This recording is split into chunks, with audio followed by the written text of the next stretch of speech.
Good morning, everyone, and thank you for tuning in to our webinar today on AI-powered solutions in healthcare, a precision medicine approach to cancer therapy organized by SGInnovate. My name is Brian, and for those of you who don't know about us, we are a government-backed investor in Singapore with the mission to build deep tech innovations in AI, healthcare, food tech, agri-tech, and more. At SGInnovate, our work involves connecting with the global deep tech ecosystem, working with entrepreneurial scientists to bring their innovative research from lab to market, as well as developing deep tech talent. Today, we have a wonderful panel of experts in the biotech space who will be sharing their insights on the applications of AI in the healthcare space. We would also like to encourage our audience here today to share their thoughts on this topic and engage with all speakers by using the Q&A box below. And now, with no further ado, I will now pass the time to our moderator, Boon Kiet, who will be kicking off the discussion for the day. Boon Kiet, please. Thank you, Brian. Good morning, ladies and gentlemen. Pleasure to be here. I'm your moderator for today. So just a little bit background to myself. I'm currently with the Singapore Economic Development Board, working across various government agencies as well as the private sector to build up infrastructure programs to enhance life sciences research here, as well as creating industry opportunities. One of the key programs will be the National Precision Medicine Program, which we are implementing for Singapore. Today, our topic is on AI in healthcare, taking a precision medicine approach to cancer therapies. Joining us, we do have panelists from some of our local promising biotechs, as well as established VC in Singapore. First up, we have Dr. Conrad from Hummingbird, Dr. Sean Hoon from Proteona, as well as Mr. Wai Chiu from Heritas. At this point, I would like to pass the time over to them for some brief introductions. First up, I would like to invite Dr. Conrad, please. Thanks, Boon Kiet. It's great to be here. I'm the Chief Technology Officer for Hummingbird Bioscience. Hummingbird is a therapeutic antibody discovery and development company, born and bred in Singapore. We use a combination of machine learning, AI, and some unique insights into the immune system, which enable us to generate antibodies against specific parts of a target protein, as well as targets that are traditionally viewed as hard to drug. This platform has enabled us to develop several molecules that are either in or about to enter clinical trials. We're about 5 years old at the moment, have around 50 employees based in Singapore and the US. My personal background is in physics. My PhD is in bioinformatics. Before joining Hummingbird, I was director of the Wellcome Trust Centre for Biomedical Informatics in the UK. I also ran a genomics facility for several years, and today I'm responsible for Hummingbird's in silico platforms, machine learning, AI, genomics, transcriptomics, and other omic platforms. Thank you, Dr. Conrad. Pleasure to have you here with us. Next up, over to you, Dr. Sean Hoon. Hello. Likewise, I'm very happy to to be here today. So I'm a scientific co-founder of Proteona, which is also a Singapore founded company that was a spin-off, joint spin-off between NUS and A-Star. I'm based at A-Star. I'm also a director of the Molecular Engineering Lab at the Institute of Molecular Cell Biology. And a bit background to Proteona is that a few years ago, we started looking at single-cell genomic technology. Started off as a company looking at research tools, but then realized very quickly that it's a very powerful method for delving more into the clinical aspects of application.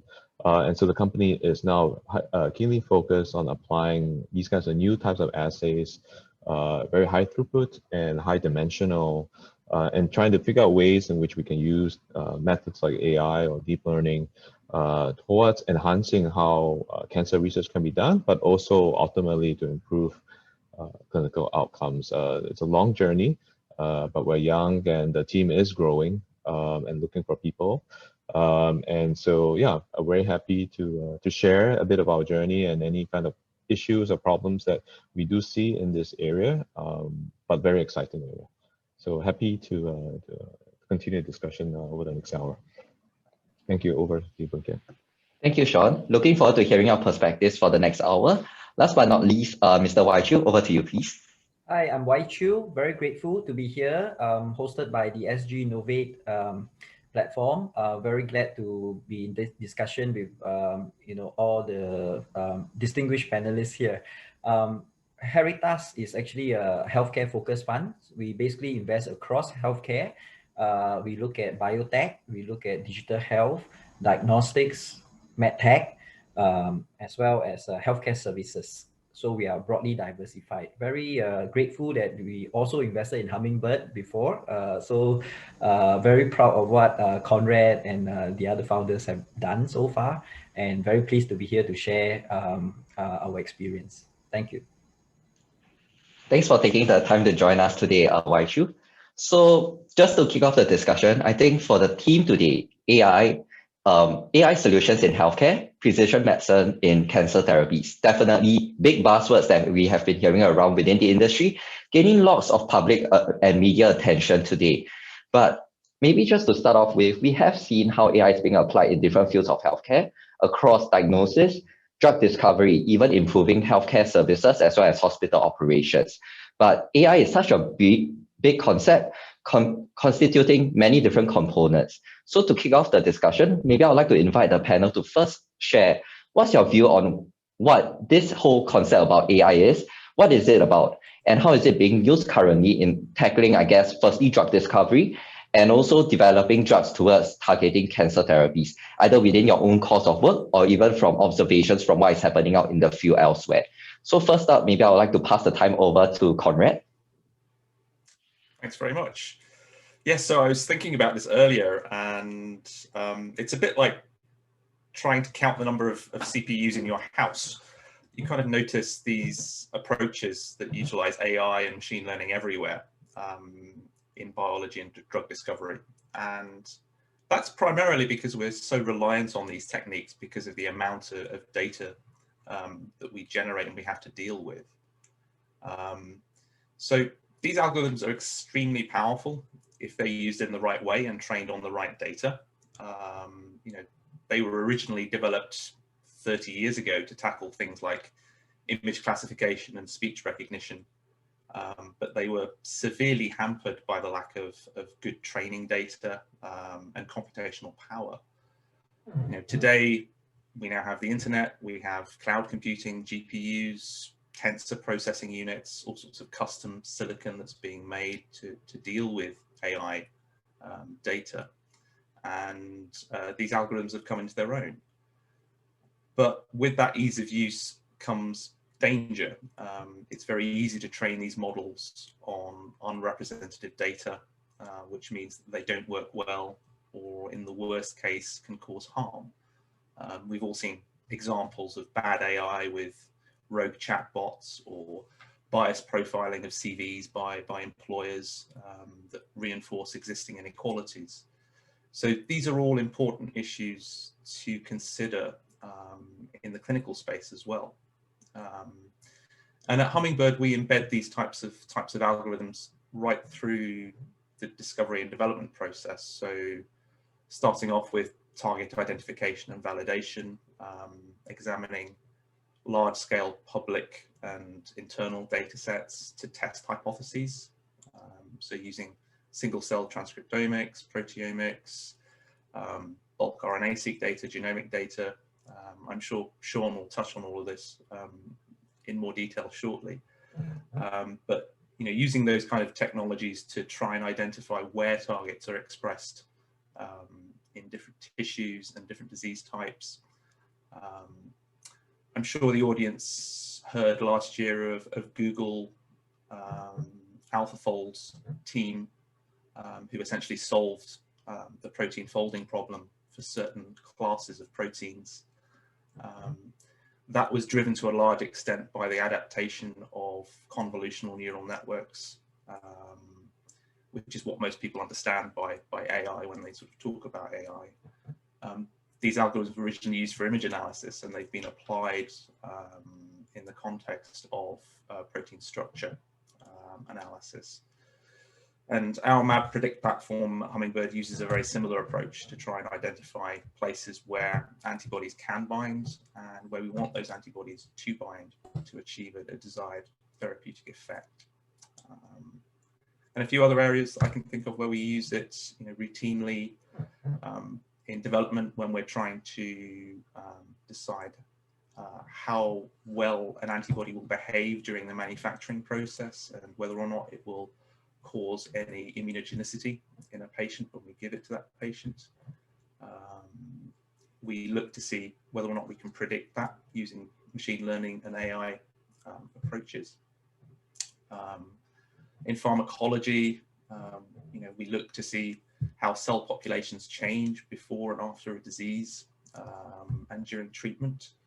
So again, we deploy a lot of these great new methods in spatial and single cell omics that require the use of AI and machine learning methods.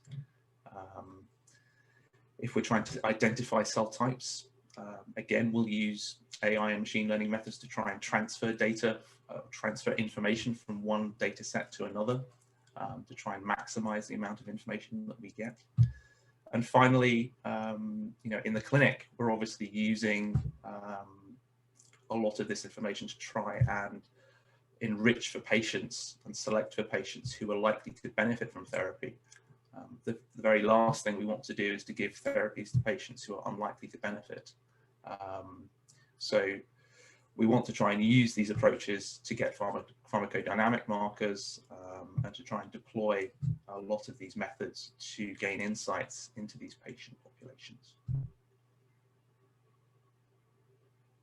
Thank you, Conrad. And I think maybe this leads quite smoothly over to Sean. You just now mentioned things around single cell analysis. Maybe could I get you to share a bit more around how AI is being applied on single cell analysis and the type of work that Proteona is doing? All right, thank you. Yeah, I think Conrad set it up pretty well, very well as a background. I think as a company developing therapies or other kinds of diagnostic approaches, AI or machine learning is not a new area. It's just, as you said, there's better data sets out there, or more data sets out there, not necessarily better, and better computational power accessible to smaller groups and smaller companies now with cloud computing and better APIs. And I think we can use AI at different levels from either, the best, the most convenient one that people use is to do tasks which otherwise would cost human a lot of time and effort that are routine and mundane that can otherwise be better, their time can otherwise be spent in other ways, for example, in classifying unstructured data, curating, or at least flagging things for humans to look at. And so that's one aspect. The other aspect is if you're designing experiments which are more expensive to do or more time, or you're searching a space which is too large, there are means in which experiment data can be used to iteratively narrow down the search space if you use a AI approach, so that you only focus on areas where based on the experiments, and the AI predicts what experiments you should do next, and that helps you narrow down, kind of the search space you have to do. And then finally, of course, when you want to talk about diagnostics and using AI, that's where I think that a lot of challenges lies in terms of liability and reproducibility, and what happens when your model changes and then you have a different answer from what you previously gave. What are the implications of that, and what should you do?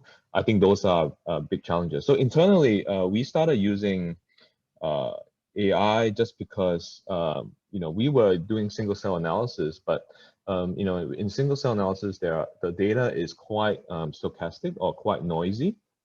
Although you get a lot of data, and there's a lot of what they call batch effects, where depending on who does the experiment, what platform you use, or even how long you left the cells sitting on the bench before you process them, those could lead to effects that otherwise could get confusing results. And typically these annotations, or when you're trying to find out what cells are there in a population, were done by hand, or at least by a researcher who has different biases on what genes they will look at, or what they feel comfortable in drawing a cluster, and parameters they will use, and you would get very different results depending on who analyzes the data. And so we felt that this wasn't the right approach, and the best way was to get at least a data-driven way in which we have consistent classification on what cells we are seeing. And that was how we started into this process. And at least if we are biased, but biased in a consistent way, we know what these are, and then we can correct for them. But if you rely on many different people who may have come, maybe still part of the company or may have left the company, sometimes it's very difficult to follow back through. So we started with that tool, and then from there that became useful because now it could also be used to compare studies across data sets, public data sets, or across different customer data sets who want to maybe compare their data across some benchmark. And over time, you may also want to look at very small populations of people in which, in true to the form of personalized medicine, where you may want to compare the data to yourself 6 months ago, a year ago, or 10 years ago, where you may be very unique compared to anyone else, and to average a population of people may not be the right way. And so now the challenge would be, how do you learn from very few data points as the training examples? And then this class of problem got few shot learning, or I think that's a progress towards there, where if you only have a few examples, can you extrapolate to unseen examples in the future? But then there's always a risk that these algorithms would overfit and you may be biased in some way. So I think those are interesting challenges that we are looking at quite closely. But for now, we are still very much in using AI to help us do tasks that otherwise will require a lot more manpower and time.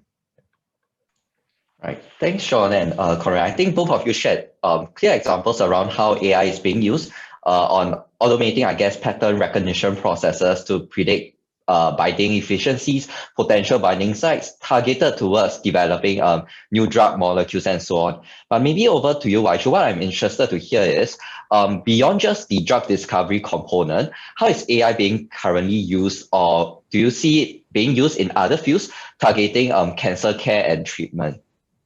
Yeah, actually, we invested in a number of venture companies, right? These are startups across many different therapies.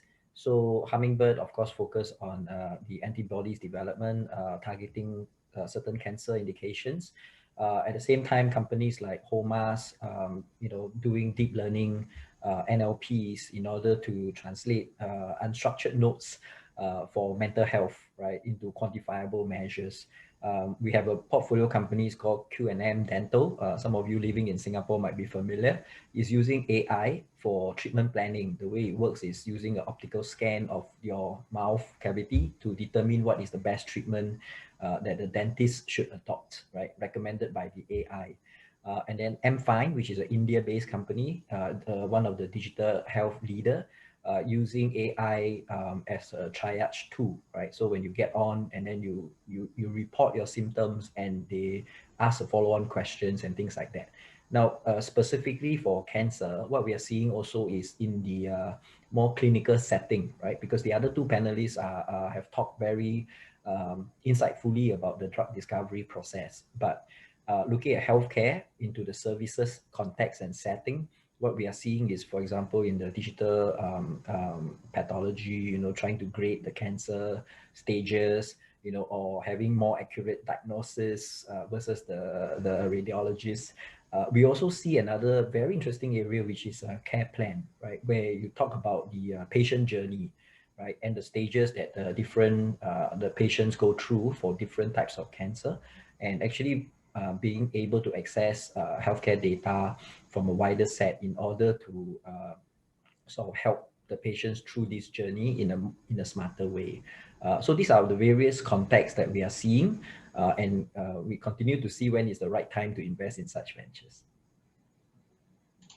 Thanks, Wai Chu. I think from this discussion, there's no doubt that there's a rich flurry of activities of companies as well as across academia trying to use AI platforms in order to tackle, I guess, discovery of new molecules, or spanning across the diagnosis, improving diagnosis of automating diagnosis of cancer subtypes, as well as improving care.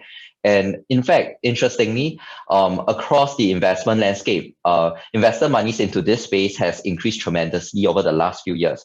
In fact, according to various reports, the investments into VC investments into AI-related platforms targeted at drug discovery increased from slightly over 2 billion in 2018 to around 4 billion in 2019. Definitely a strong indication of the growth potential of this space, at least within new startup companies being formed right now. And given this whole context, global context of many companies being founded on novel, innovative AI platforms, I'd like to invite the panelists to share a bit more around, given this rich space of companies, how do companies differentiate themselves one from another, especially those that are touting AI as part of their technology platform or differentiation? And also, given the pressures of, I guess, given the context that AI is such a big buzzword right now, is having an AI platform or an AI narrative a strong part of being able to build up awareness among investors, as well as going out there to seek investor monies. So maybe for this, we'll start off with Wai Chu. Given your experience in Heritage, definitely like to hear the experience you have interfacing with so many of such companies. Yeah, okay. Just a broad view, right? I think AI is a tool, right? It's a means of actually enhancing a lot of the efficiency of established processes. What we see in the AI-based drug discovery out there, they differentiate themselves in broad general strategies. For example, you could be identifying very novel compounds or repurposing known compounds, looking at the kind of gene-cell interactions, things like that, right? So I do see that all this is adding value and perhaps compressing the cost and time of the early stage discovery. But at the same time, understanding the whole drug discovery process into development, right? I think broadly, the biggest challenge, I think, is more in the in vivo process, right? We talk about cancer therapies, finding binding sites is good, but how do you work more effectively regarding the the tumor microenvironment, let's say, right? So how do you deal with those real world biology based in vivo type of predictions? Because ultimately, when the drug gets into phase 1, phase 2, phase 3, it just gets increasingly expensive to fail at that stage, and very costly, very timely. So actually, rather than the early stage discovery portion, it would be great to see more and more kind of advances that sort of guide more effectiveness for the later stage. Thanks so much, Wai Chu.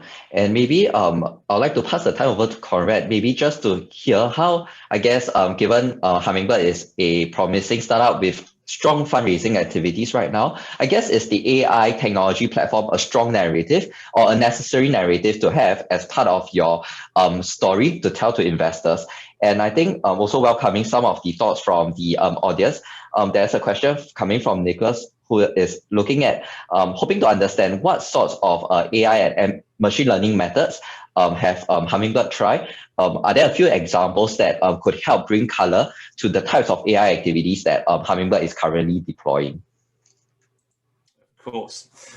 So I think, as Wai Chu says, AI is just a tool, and it's something that we deploy because we have large data sets that we have to deal with. And it's a good tool for situations where you have the right shape of data. So where you have very narrow data that's very deep, with very few parameters and lots of examples, it's great. Unfortunately, in biology, you're often faced with a situation where you have very shallow data that's very wide. So you have lots of parameters and very few examples. So as Sean was saying, that you need to choose the right methods and explore some of these new approaches in terms of one-shot learning to try and get the best out of them. In terms of what we do at Hummingbird internally in the early stage drug discovery process, when we're trying to predict where an antibody can bind and where it should bind, there's a whole suite of different algorithms we might use at different stages of that process. So if we're doing homology modeling of a protein sequence and trying to model the target protein from that, that will involve a whole combination of different machine learning methods that might involve convolutional neural networks to try and predict protein structures from contact maps. So you try and work out of your amino acids in your sequence, which ones are likely to be in contact, and then from that you try and project that into a three-dimensional space. So you can use a lot of the methods that Google have developed for image analysis to do that. In other areas where you're just looking at say transcriptomics, or you're looking at single cell analysis, you can do quite well with a lot of the standard machine learning algorithms like random forest classifiers, or looking at just k-means, nearest neighbors analysis to try and cluster your data.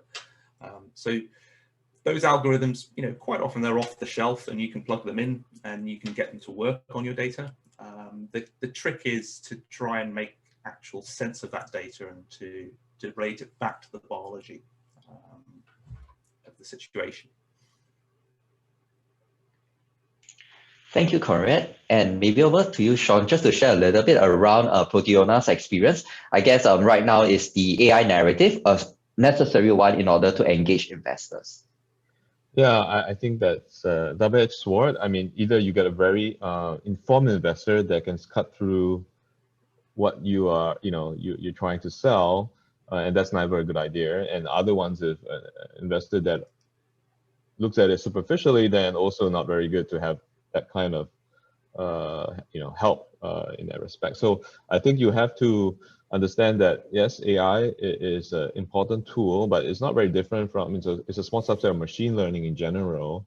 And the key, I think, differentiator, because algorithms, as Conrad said, are off the shelf. People publish their code or even their algorithm, their pseudocode. And so anyone can implement these now, but I think key is the domain expertise in which you're applying it and understanding how the data was generated. And so for us, we know that we have to work very closely with the clinicians who are seeing the patients, and ultimately would be the people that, if you want to make predictions, they would have to understand and be comfortable in making actionable clinical decisions. Because there are many clinical predictive algorithms that are never used or translated, because either yes, they can predict, but it doesn't change what I'm going to do because there are certain guidelines I can't deviate from, or that is something that a simpler method could have just told me the same answer, right? And the overheads in running an AI-based approach may not be worth the squeeze, right? So I think those are very important to know a priori before you dive into this, coming up with the latest algorithm that requires GPUs and to do. And if the data cannot come out of the hospital clinic, then you have to, and you can't run in the cloud, then you have to run it on the edge, meaning that you need to be able to provide a system that's deployable but doesn't take a lot of resources to run. So these are practical implications, and so understanding where you're trying to apply is I think a great differentiator. And so for us, we are using it internally as a tool to make so that it is definitely useful, at least to us. And then how we advance is how that applies to the kind of outcome that the AI would help us get towards, the predictions and so on and so forth. So I think that's the way we look at it. And we know that the data, the data that you input is very important, that it's well curated and well annotated in a way that is machine readable, and for future new algorithms to come along, and then the results may be different. And so we have to grapple with that and understand that things will change over time. And so that's something that to consider how you will use it. We went with single cell is actually interesting just because someone mentioned about precision in the chat. It's precision, and there are many levels of precision, right? So when we used to do gene expression, people are still doing what they call bulk RNA-seq. And so especially when you look at a tissue or a tumor, actually we now know that it's very heterogeneous, right? And there are many clones or many sub cell types in there. And so one level of precision is that now we are actually analyzing at the single cell level, so treating each cell by itself. And that gives you a layer of precision. And that kind of a layer, it's very hard for an algorithm to take bulk data and try to reconstruct it. So there's a lot of things that you can do experimentally that will help the algorithm a lot more than tweaking the algorithm. Sometimes it's much faster to get a much leap of performance, just as if you have better data as input. And so that's one level of precision. But then another level of precision is if you want to look personalized to the person. So that's something that one reason why we went into blood cancers or liquid cancers, because you actually can get samples from a person over time, right? Repeated samples.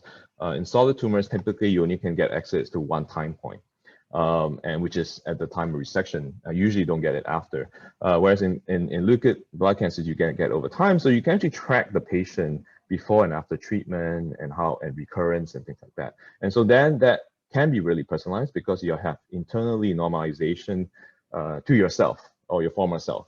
And so I think that is picking a route where certain methods will apply and then leaving the harder problems for later.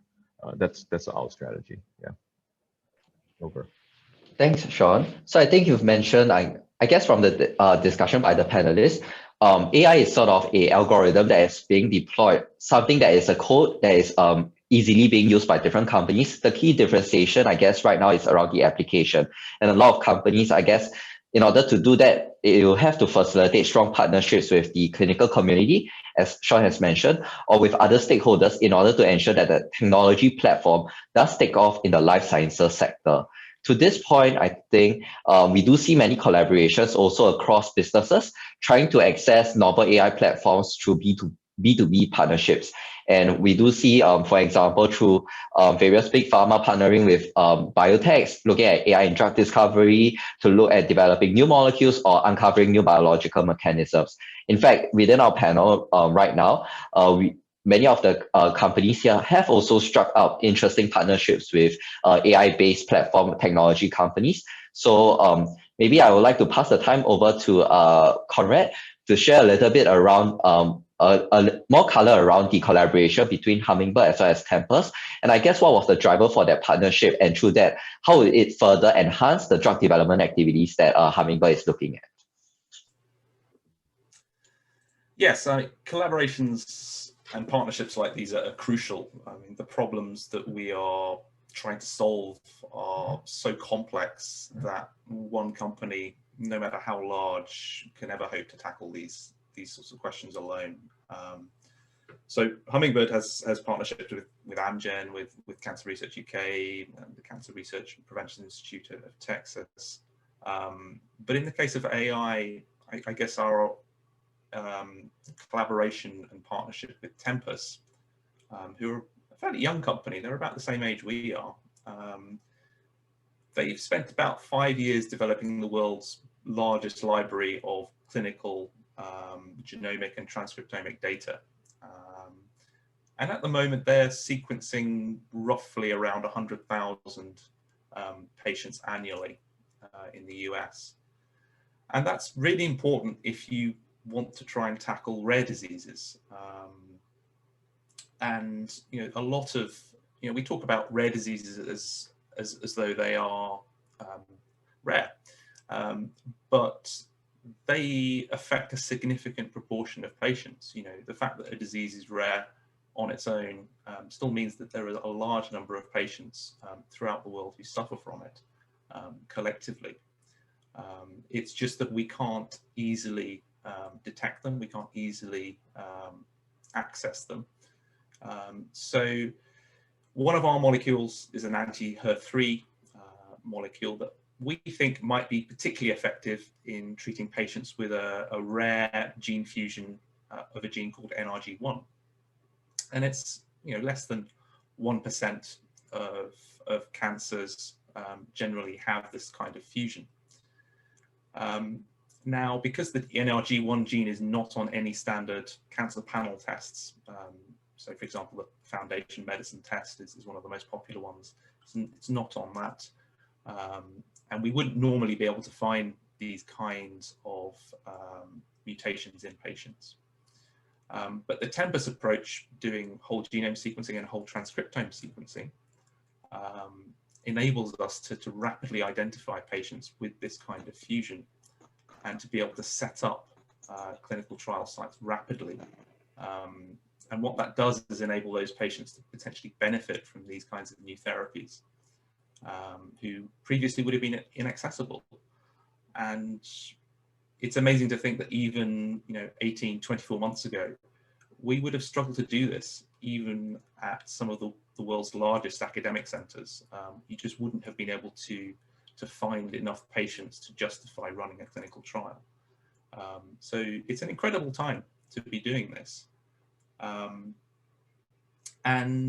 the fact that companies like Tempus are gathering this kind of data means that we can actually start to look for features within that data that are independent of the genome or the transcriptome. So we can ask questions like, are there particular clinical features that may indicate that they have an NRG1 fusion, or that mean that they're more likely to have this kind of NRG1 fusion, even if we don't sequence them?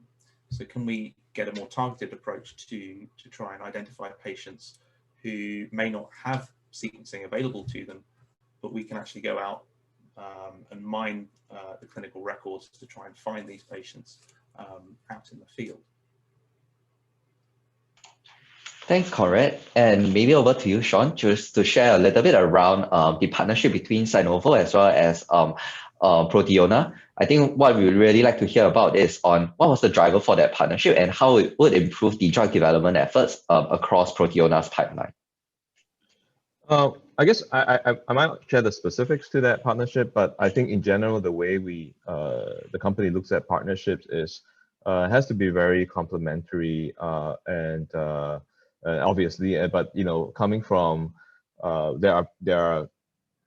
we work closely with clinical centers that are treating patients and have access to samples, very importantly, but also clinicians who are informed and vested in running the trial correctly or running the study correctly with a therapeutic in mind. And then there would be companies that would like Hummingbird or others who have a therapeutic that they want to trial, but would like to access deeper data sets that can be generated from such a trial. And then there are also more practical ones where there are, we have collaborations in Germany, for example, and getting samples sent to Singapore for processing. There are logistical challenges, and sometimes you need partnerships over there so that they can process on site, because if the slower the delay of sample processing could impact your results, or it had to be processed in the right way, not leaving it on the bench. Things like that, and then processing at the end of the day rather than at the time. And sometimes you won't know because we have multi-site trials, and you can actually see that the data clusters by where the samples come from, right? And so there are things like that that are very important to forming, because these trials also take a long time to collect, and you don't want at the end of a couple of years that you find out that actually they're not very comparable just because it wasn't set up right. So that's where partnerships matter from the start, that we understand what are the proper procedures and protocols in place, just as how you need proper procedures and protocols for algorithms. You also need to adhere very closely to how the data is generated, and the more work you put out up front, the less work it is downstream of it. So for us, that's the way we look at partnerships, where there is a incentive for everyone to work together, and we all are quite clear what each would get out of it as a fruitful collaboration. Thank you, Sean.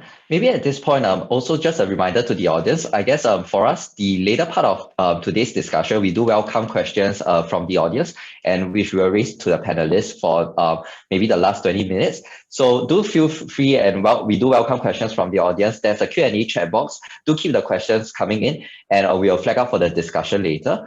And while the audience is taking off maybe potential questions to pose to our panelists, maybe over to you, Wai Chu. What I think we have covered right now has focused a lot around collaborations between businesses and business-to-business collaborations.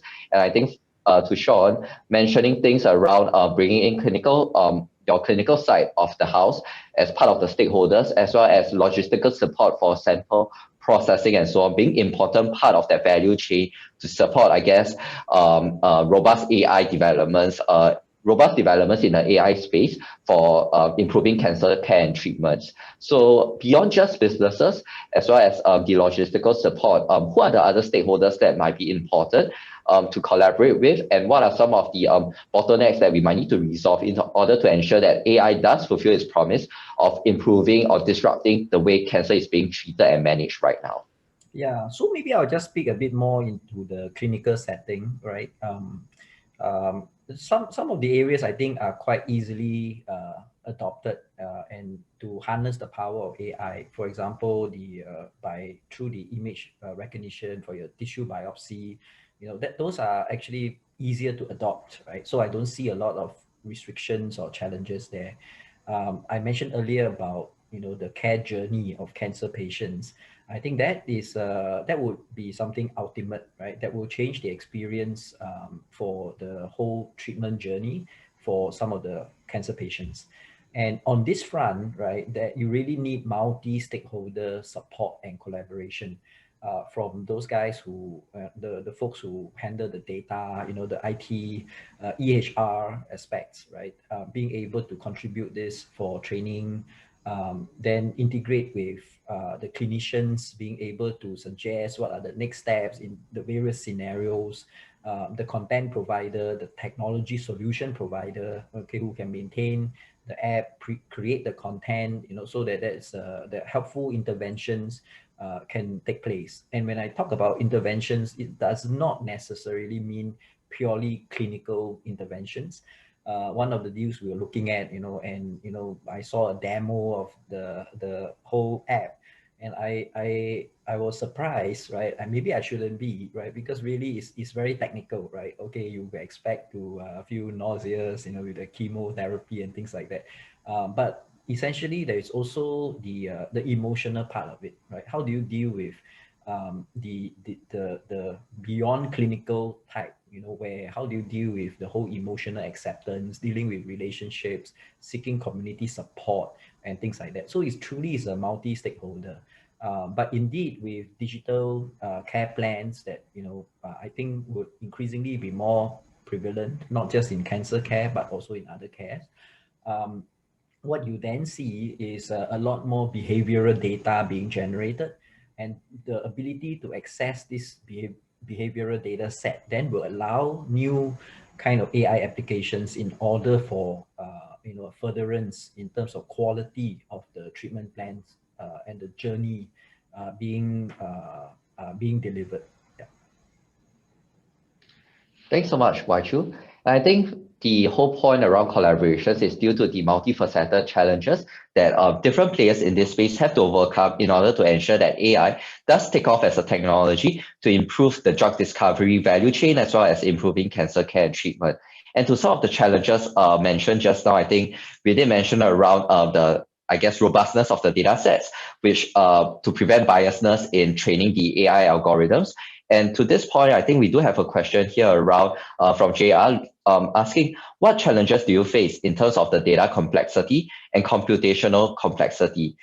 Things around microscopy images can be huge in terms of memory size, and different data formats might hinder the integration of data sets to train, the AI algorithm. How do these challenges change the workflow or affect the results of your work? Maybe on this point, could I invite Sean to share a little bit around your experience in this area? Yeah, so we don't deal a lot with microscopy, but I do. This is definitely there is a kind of a sister company, Curative, I think, in this space that we know, and yeah, I've seen their demos and the large data, I don't know how much size now, gigabases or gigabytes of image data that needs to be processed in a consistent way and done on site at the hospital. So it is a challenge, and you don't want a situation where you're moving, even just simple network issues, right? Just moving big images around may cripple the IT network of the hospital. So I think those are interesting challenges, but I think the other challenge is that it's not just running the predictions, but also training. Increasingly, we are building on bigger companies kind of models, right? So we built from Google's image classifier or Facebook's image model, in which they have done, I guess, the hard work of training on many images. And then what you can do is you can build from their API or their kind of weights, if you will call, that they release, and then build from there. Because for any small company or a small group to rebuild a image model may take a long time and a lot of resources and costs. But that also means that we are beholden to whatever biases or things that they did train on. And so the question is how, as a small company wanting to apply AI, do we use off-the-shelf models even? And how do we update them, or how do we then, if there's liability issues, who in the chain, how far does it go back? And I think those are interesting challenges that I think will be worked out hopefully in the next 5 to 10 years. There is a movement towards transparency and open AI. I think I'll be very interested to see how that progresses. But it really does require people being open with their models and being open with their methods, and being open with standard data sets that we can then test our different algorithms and make sure that we get consistent performance. So I think those are work that maybe can't be solved by small companies, but have to be either government or large companies who will make that effort to say in a consortium, we would address these issues together and be able to contribute and be open about how we do things. Because if the competitive advantage is that we have a black box, I don't, that is very hard for things to move forward. Yeah. Thanks, Sean. So you've mentioned things around the size of the data being generated, as well as certain inherent biasness in the data sets that is inherited from certain partners as you form such collaborations. I think maybe just to pass it over to Conrad, like to hear around Hummingbird's experience. Do you face such similar challenges? And across the various challenges, how has Hummingbird gone about trying to resolve some of these bottlenecks?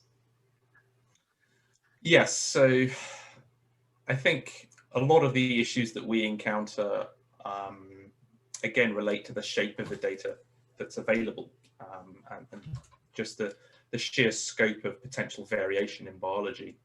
And there's not very much that one can really do about that. We live in the world in which we live. We're trying to understand cancer, which is a very complex and multifaceted disease, which is manifested by dysregulation and things going wrong in an organism. We're trying to understand why things are going wrong in a system when we don't really understand how it works when it's all going right. So I think there's a lot that we can do with the AI approaches that we have to try and elucidate very specific answers to very specific questions. But we're going to be limited in what we can do whilst the data sets that are available are, a few hundred cancer transcriptomes from the Cancer Genome Atlas, for example, in a particular cancer subtype. How we deal with the future when we start getting spatial data from a lot of these data sets, the Cancer Genome Atlas, which is kind of the go-to data set for a lot of cancer genomics, is almost 10 years old now. And we're already starting to see new projects come through that are going to start put into place spatial transcriptomics, spatial proteomics approaches to try and elucidate, as Wai Chi was saying, what's the microenvironment of this tumor? How has it responded to treatment? And how can we apply a lot of the approaches that Sean's company is trying to develop and perfect to elucidate that. Again, how can we do that at a large enough scale so that we can actually make those results generalize? And those are the things that concern me when we're trying to decide which patients are going to benefit most from our therapies. There's a lot of uncertainty in terms of trying to predict these things reliably. And more generally, I'm just always concerned with overblown claims in AI. You know, there have been a lot of meta-analyses that have now been done. There was a BMJ study a few months ago that found that basically all studies that claimed to outperform clinicians in image classification, for example, if you're looking at ultrasound or you're looking at radiology images, were in some way flawed. They either used very small training data sets, they either used unrepresentative training data, they were retrospective studies, they didn't use randomization, they were all from the same site, for example. So we have to be very careful, I think, in how we interpret some of the claims that come out of these sets. And one final issue, I think, that is a particular bugbear of mine, which is human reference genomes. You know, the human reference genomes that are used are the original human reference genomes that we sequenced 20 years ago. And they're basically 5 Northern European genomes. So given that we're trying to apply these algorithms worldwide to lots of different ethnic groups who will have very different treatment histories, disease histories, and genetic backgrounds, we have to be very careful that we're actually comparing a lot of the mutational data and the transcriptomic data to the right reference data set. So in the short term, I think we can solve that problem just by sequencing more ethnic subgroups and making sure that we have good representation of those. In the long term, you know, I can see us doing long read sequencing and just assembling the genomes de novo for every individual as the technology develops to do that. But we have the same problems will happen in transcriptomics, for example. You know, when you look at the resting state and the normal transcriptome of somebody, you know, what does that mean? You know, it's a snapshot in time taken from a few samples at a particular laboratory. How representative is that more generally if you're comparing that across many different populations? Thank you, Conrad. Definitely interesting to hear, I guess, the discussion around the reality of the state of the AI platform and technologies right now in terms of determining new treatments, diagnosis for cancer. I think really useful to hear around what is reality and what is hype, and maybe taking a different slant to some of the discussions that we have been having. We are coming up to near the hour, and maybe we just have time to entertain just one final question from the audience. So what I'd like to take is a slightly different direction on a lot of the discussions around data centers on biological data coming from patients. And I think we do have a question here from Tien on how do we deal with health data privacy, especially when using data for AI and personalized medicine. And I think a lot of training of the AI algorithms, you do need clean, robust data sets, and therefore well-curated data sets from patients will be necessary. And with all these concerns around data privacy, definitely top of minds for many people around. So maybe for this question, could I invite Wai Shu just to share your thoughts around what are some of the health data privacy issues and some of the ways that we might need to think about how to better grapple with data privacy? Yeah, this is obviously uppermost in people's minds, right? So for the availability of training set, I believe that most, you know, there could be ongoing discussions with the government, you know, the IHIS and so on. And I think to a large extent can be promoted by EDB to facilitate the availability of such training data sets, right? Which are actually anonymized, you know, and it would be very helpful. It's almost like a public good, you know, for many of our startups actually to be able to tap on and provide those solutions. Now then, of course, for individuals who are live using, say, a app, right, and their own data privacy, and these really have to be some standards that some of our startups, providing these kind of solutions have to be extremely watchful over the protection. There were questions asked previously, I've seen by very thoughtful journalists, right, that talk about, hey, some of the our startups are having all these private patients data sets and health sets, right? We do telehealth and so on. What happens when these startups fold, right? And it does happen, right? Because not all startups succeed, we accept that.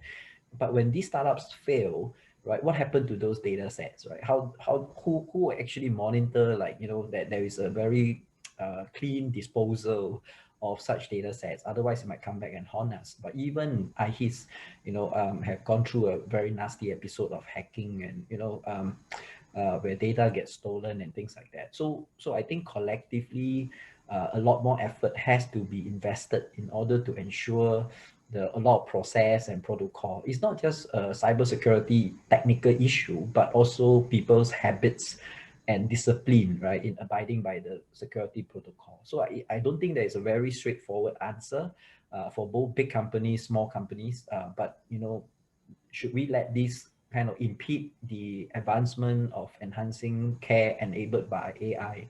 I think we just have to find a risk mitigated way forward. Thanks, Waiju. Maybe also opening up to Sean, any thoughts around the data health privacy issue and how we should think about it? Yeah, I mean, there are the standard, IRB type of patient confidentiality, HIPAA ways for studies to be performed. But yeah, I think what you raised about, having patient data that on consumer apps, I think that's an interesting challenge. I don't have a good answer for that at the moment beyond instituting certain standards that everyone has to adhere to, and I think those will probably come.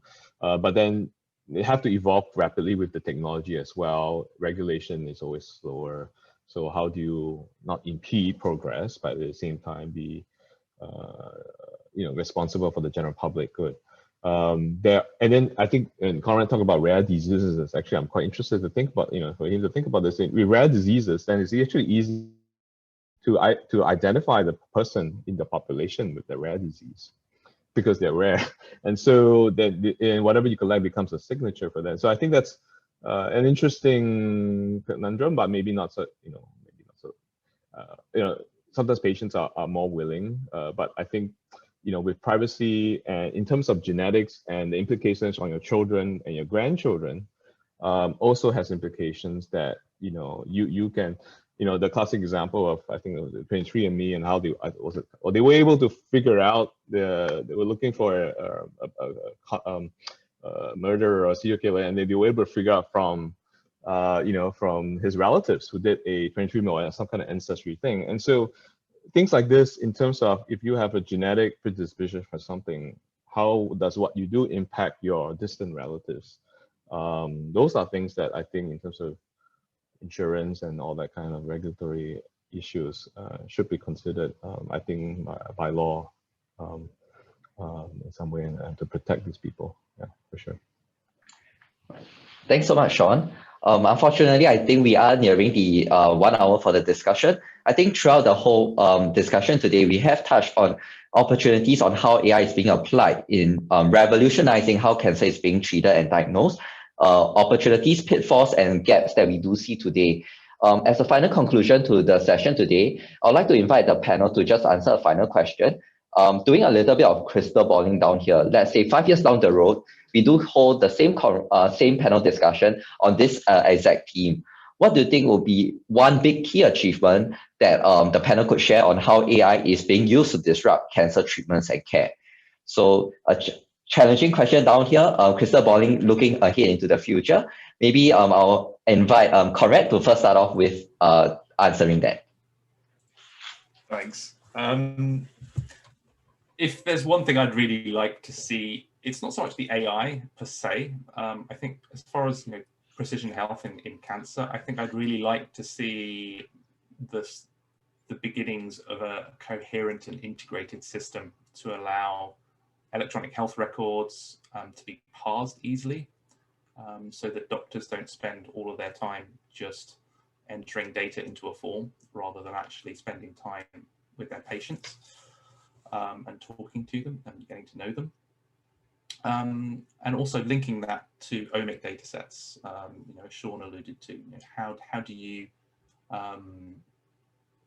actually start to be able to mine this data in a safe way that protects patient privacy, but at the same time enables companies like ours to identify patients who might benefit from treatment at the point where they are sequenced.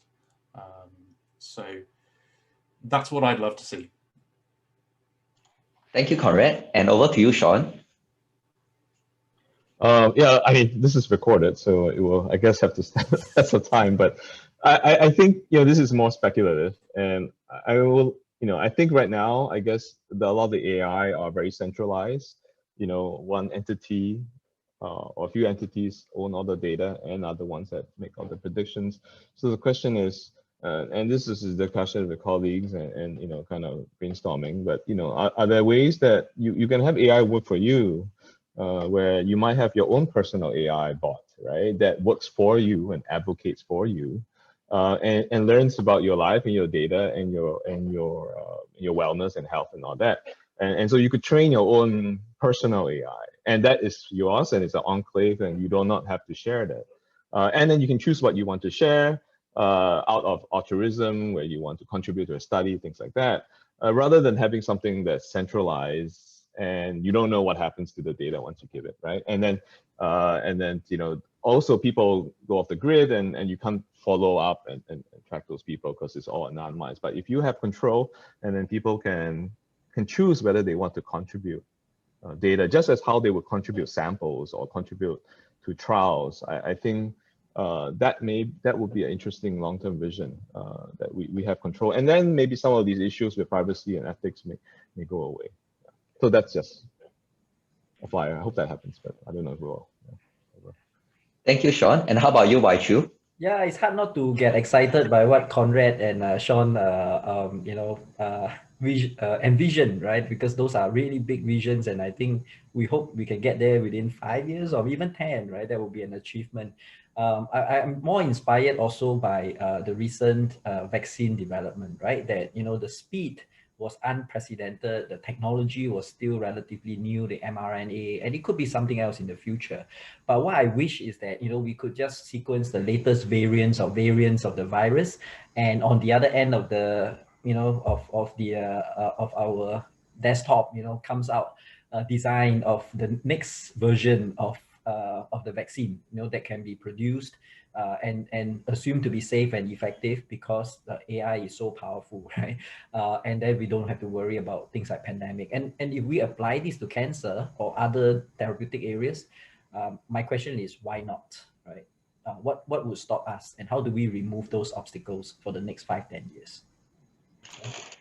Thank you, Wai Chu. And with that, our session has come to an end. I'd like to extend my thanks to the panel for sharing our insightful discussion today, as well as to our partners at SGInnovate for organizing the session. Last but not least, also to the audience for such an engaging morning. So now I'll pass the time over back to Brian. Okay, thank you, Boon Kiat. I also like to thank all our speakers today, Conrad, Wai Chu, and Sean, for sharing their valuable insight and knowledge today. So for all our audience here today, do take note that we'll be sending out a post-event email with important information, including a recording for this webinar sometime after this event. So please keep an eye out for that. And so with that, we'll come to the end of our webinar today. Thank you all for spending your Thursday morning with us. And on behalf of SGInnovate, I would like to wish you all a great week ahead, and we look forward to seeing you again at our next event. Bye. Thank you, Brian. Thank you. Thanks, everyone. Thank you.